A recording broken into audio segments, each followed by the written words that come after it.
Police भरती 2025 मध्ये बऱ्याच मित्रांची निवड झालेली आहे। त्यांचा आता एक असा प्रश्न आहे की सर, माझी निवड ओपन कॅटेगरी मधून झालेली आहे आणि मी अमुक अमुक कास्ट मध्ये येतोय, तर मला कास्ट व्हॅलिडिटी म्हणजेच जात वैधता प्रमाणपत्र लागेल का? तर बघा, याचं उत्तर आहे होय।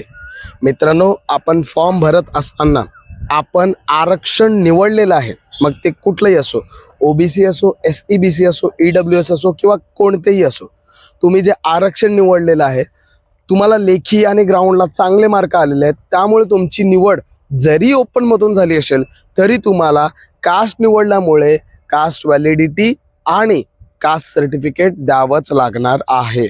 ओके, हां, फॉर्म भरत असताना जर तुम्ही ओपन मधून फॉर्म भरला असता, म्हणजे कोणतंही आरक्षण नसतं घेतलं, तर तुम्हाला कास्ट सर्टिफिकेट पण लागलं नसतं आणि कास्ट व्हॅलिडिटी म्हणजेच जात वैधता प्रमाणपत्र लागलं नसतं। ओके, आणि अशाच माहितीसाठी आपलं डिअर पोलीस चॅनल तुम्हाला फॉलो करायचं। थँक्यू, जय हिंद।